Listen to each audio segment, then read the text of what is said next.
से ओम नमो भगवते वासुदेवाय। हरे कृष्ण। आप सभी भक्तजनों को वट पूर्णिमा और ज्येष्ठ पूर्णिमा की बहुत बहुत शुभकामनाएं। आज के इस शुभ अवसर पर सुनिए ज्येष्ठ पूर्णिमा की कथा और धर्मराज जी की कहानी। एक बार गुणवती नाम की एक ब्राह्मणी थी।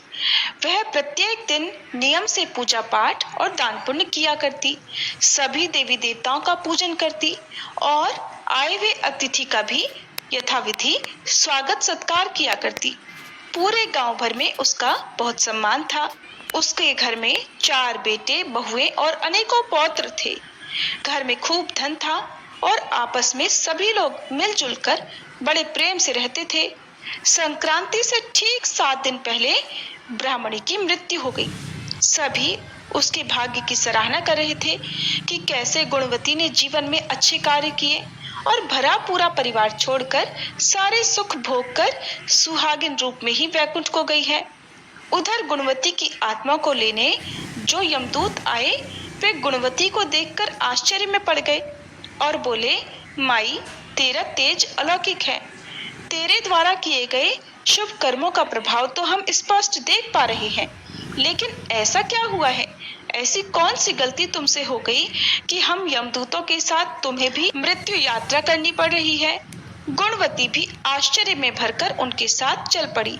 रास्ते में सबसे पहले वैतरणी नदी मिली।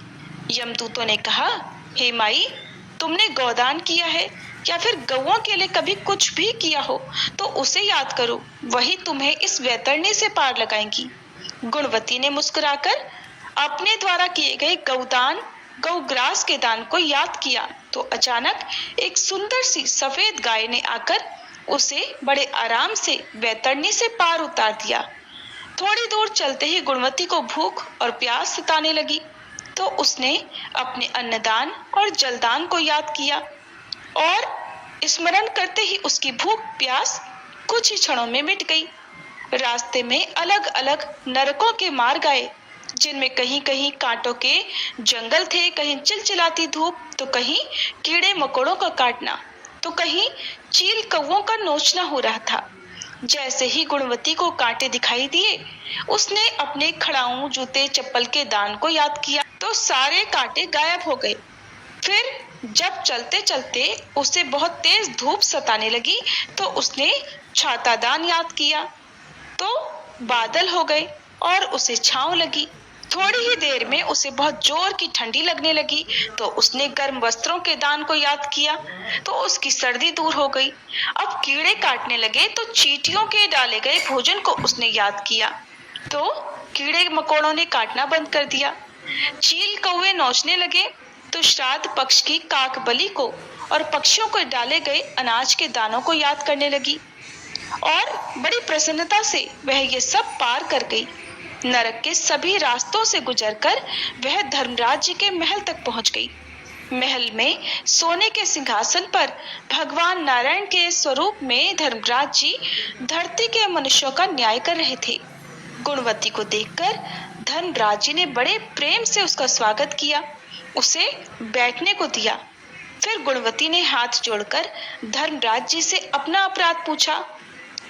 गुणवती ने कहा, हे धर्मराज जी, मैंने ऐसा कौन सा अपराध किया है? तब धर्मराज जी ने कहा, गुणवती, तुम तो अत्यंत पुण्यात्मा स्त्री हो। तुमने अपने जीवन काल और पहले के जन्मों में भी पुण्य कर्म ही किए हैं, लेकिन तुमने कभी भी मेरी और मेरी बहन पोपाबाई की कथा नहीं सुनी। मैं धर्मराज भगवान नारायण का ही स्वरूप हूँ और व्यक्ति के धर्म अधर्म का लेखा जोखा रखता हूँ।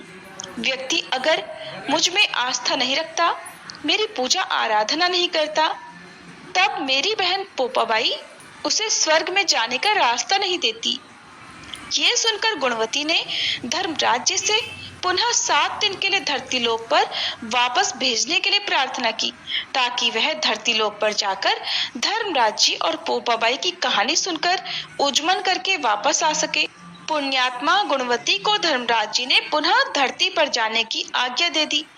उधर गुणवती के पुनर्जीवित होने की खुशी में पूरा गांव खुशी से झूम उठा, लेकिन गुणवती ने उन्हें अपने आने का कारण बताया और हाथ में गेहूं के दाने लेकर सबको धर्मराज जी और पोपाबाई की कथा सुनाने लगी।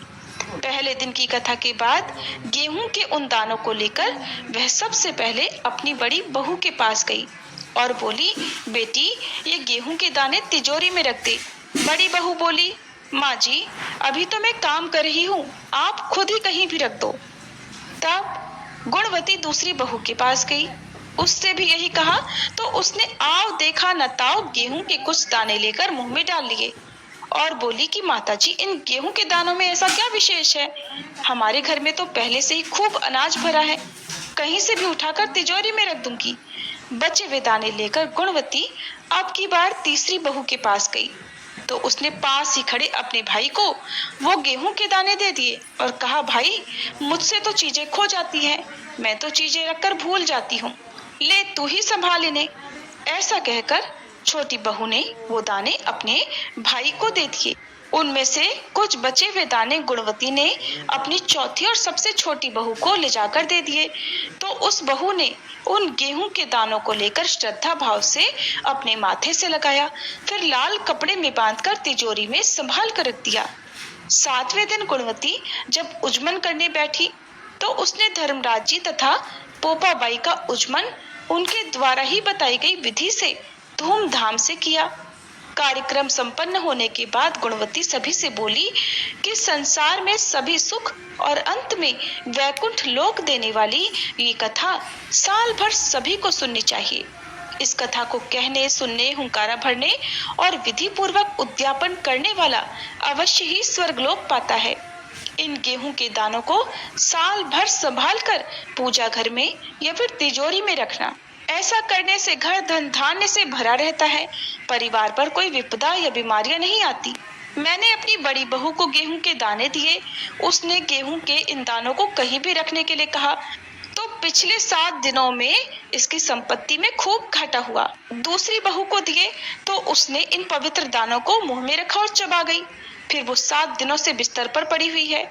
तीसरी बहू ने दाने अपने भाई को दे दिए और उसकी सारी सुख संपदा मायके को चली गई और मेरी सबसे छोटी बहू ने इन दानों को बड़ी श्रद्धा से संभाल कर रखा, तभी से इसके घर में धन की वर्षा हो रही है, चारों ओर से केवल शुभ समाचार ही आ रहे हैं।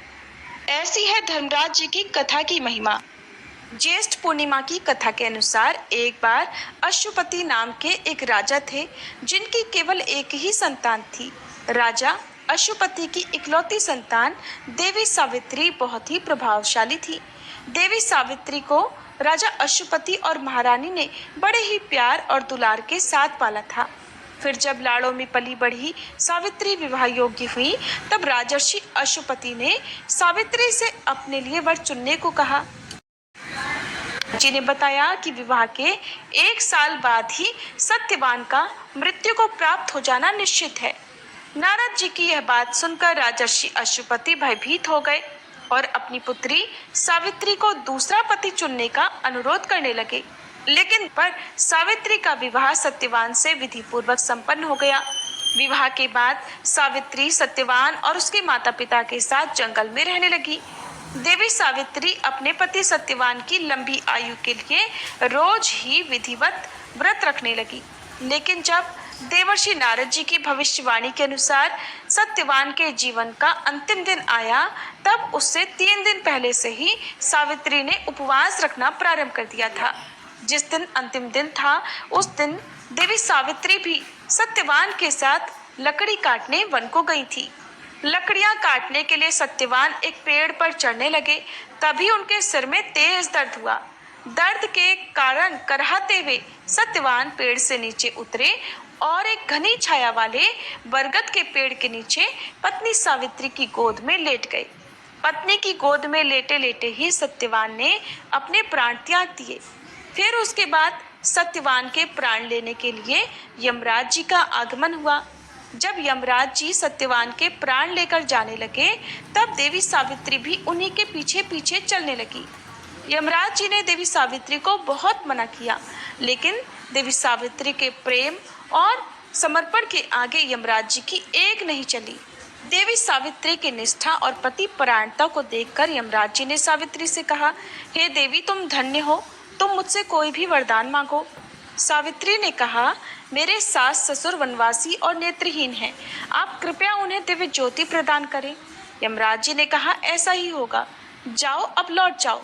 लेकिन सावित्री अपने पति सत्यवान के पीछे पीछे चलती रही। देखकर यमराज जी ने कहा, देवी तुम वापस जाओ। देवी सावित्री ने कहा, भगवान मुझे अपने पतिदेव के पीछे पीछे चलने में कोई परेशानी नहीं है, पति के पीछे चलना मेरा कर्तव्य है। ये सुनकर उन्होंने फिर से उन्हें एक और वर मांगने के लिए कहा। तब देवी सावित्री बोली, हमारे ससुर का राज्य छिन गया है, आप उसे पुनः वापस दिलवा दें। यमराज जी ने देवी सावित्री को ये वरदान भी दे दिया और कहा, अब तो तुम वापस लौट जाओ।